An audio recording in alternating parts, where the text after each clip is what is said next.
From the blood-soaked fields of Donbass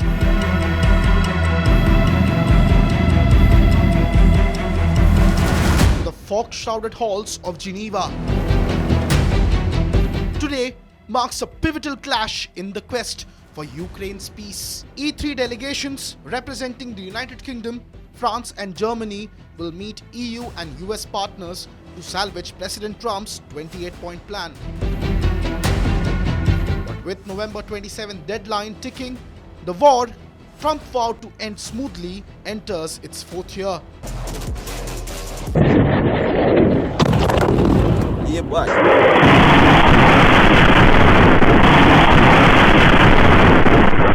Nearing another anniversary under his watch, progress since the Alaska summit, minimal. Impasse, complete. That is the conversation from G20 to Geneva. Well, the plan, the 28-point plan, has a number of important elements which are essential to a just and lasting peace, and that's what we all want. There is more to do on the plan, and we've had a meeting this afternoon of like-minded leaders from the Coalition of the Willing who are here at the G20 to engage on that. And tomorrow in Geneva there'll be a meeting of senior US personnel, of Ukrainians and of NSA's national security advisors from Europe, including my national security advisor, to take things further forward. Putin accuses Europe of warmongering, stalling sincere US efforts despite not moving a needle since Alaska. Однако мы видим, что после переговоров на Аляске с американской стороны наступила определенная пауза. И мы знаем, что это связано с фактическим отказом Украины от предложенного президентом Трампом плана мирного урегулирования. Полагаю, что именно поэтому появилась и его новая редакция, по сути, модернизированного плана уже из 28 пунктов. While Europe staunchly backs Ukraine, with German Chancellor Friedrich Merz warning that major powers cannot dictate peace over Ukraine's head without unconditional consent. Es wird jetzt weitere Beratungen geben aus der Gruppe der E3 und weiterer Vertreter der Europäischen Union sind jetzt die außenpolitischen Berater auf dem Weg nach Genf. Es wird morgen im Laufe des Tages weitere Beratungen in Genf geben mit Vertretern der amerikanischen Regierung und mit Vertretern der Ukraine. Und ich will in diesem Zusammenhang sehr deutlich sagen, eine Beendigung des Krieges kann es natürlich nur dann geben, wenn es eine uneingeschränkte Zustimmung der Ukraine gibt. Kriege können nicht beendet werden durch Großmächte über die Köpfe der betroffenen Länder hinweg. Meanwhile, President Putin calls the government in Kyiv an illegitimate criminal syndicate, one that he refuses to recognize. Что такое политическое руководство Украины, мы уже понимаем. Это уже никакое не политическое руководство. С марта прошлого года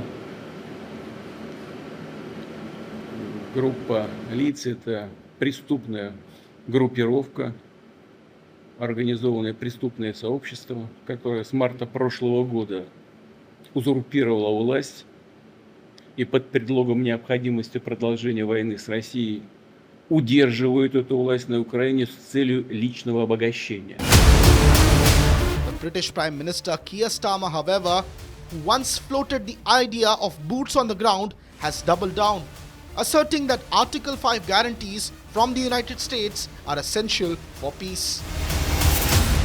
Well, I'm absolutely clear in my mind that President Trump wants a just and lasting peace, not just from the actions he's taken towards that end, but also from the private discussions that I've had with him one-to-one on this issue. So I know what he's trying to achieve.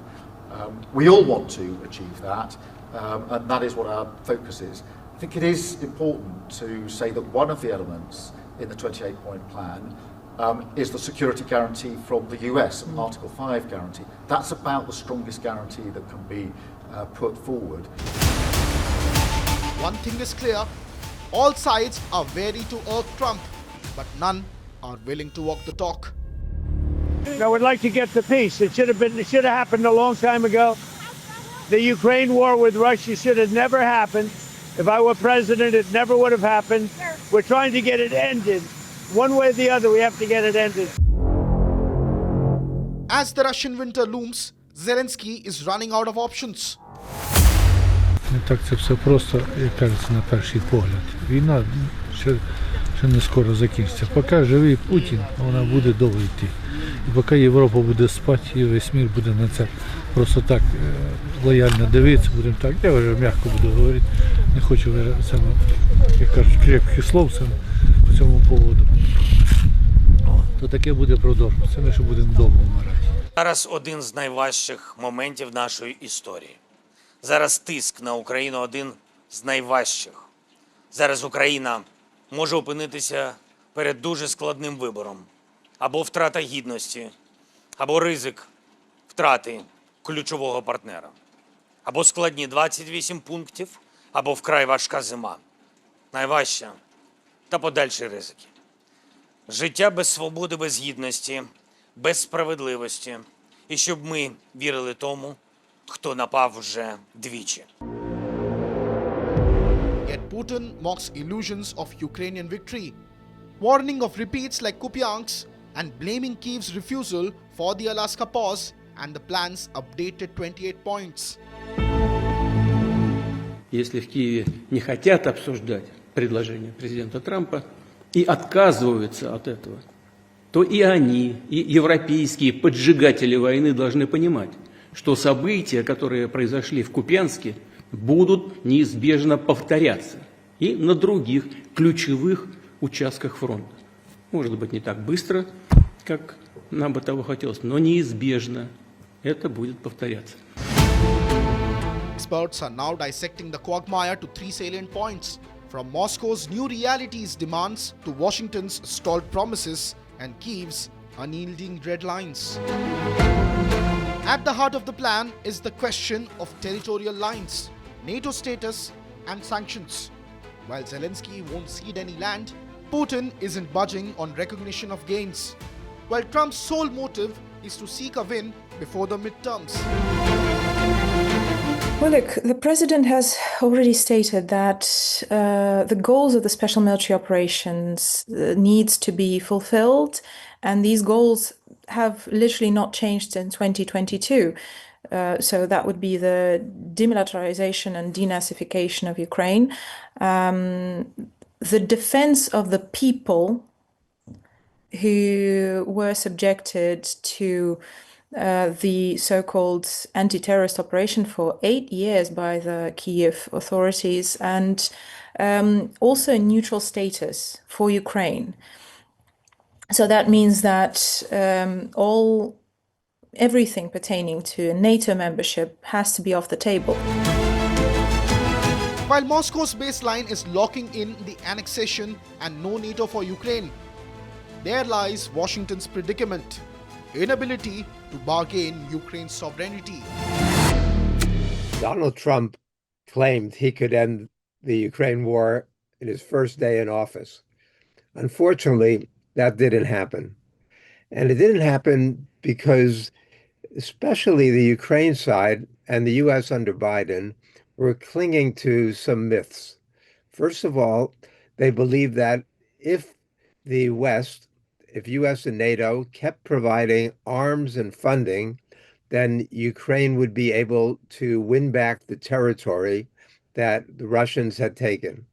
That was always a pipe dream. There was no way Ukraine was going to do that. The second prevailing myth was that if Russia prevailed in Ukraine, then it would gobble up one piece of Europe after another. Putin does not have any appetite for gobbling up more of Europe. He doesn't have some grand vision to recreate the Soviet Union. He sees Ukraine as a special case, and the Russian military has not done very well. It's doing better now. So, but these ideas that the NATO was clinging to and Zelensky was perpetuating were slowing down the progress.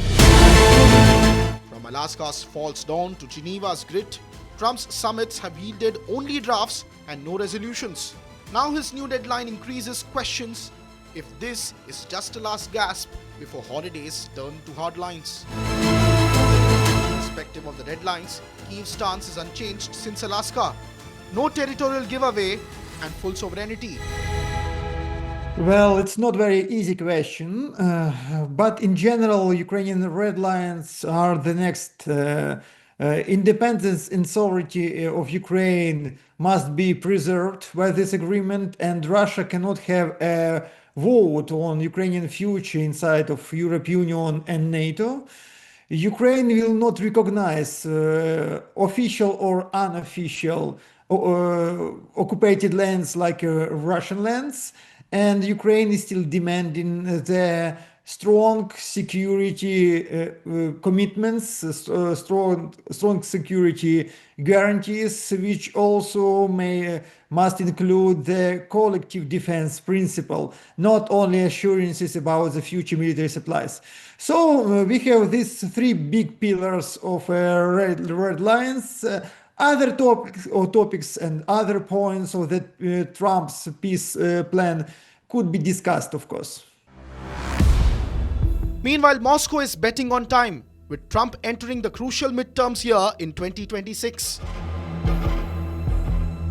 For now, the priority in Washington's eyes is a minimal freeze, partial sanctions relief for de-escalation, no full NATO membership, and ambiguity on territorial question.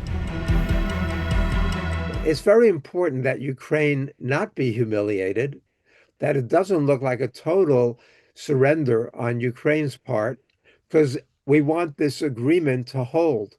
And if the Ukrainians feel that they were forced to capitulate, then they're going to try to find ways to resist and to sabotage this agreement. So I think that Dmitriev, Lavrov, Putin, and others understand that they've got to give Ukraine the ability to save face, to say that it got some of the things that it wanted also. But clearly, this agreement is largely one-sided in favor of Russia. November 27 nears. Trump's deadline isn't just ink on paper. It's a fragile thread holding back together another year of carnage. Can Trump's 28 points forge peace or fracture further? As Ukrainians endure a winter in doubt, Putin continues to loom with threats and Europe unyielding in support. November 27th may just end up being just another deadline.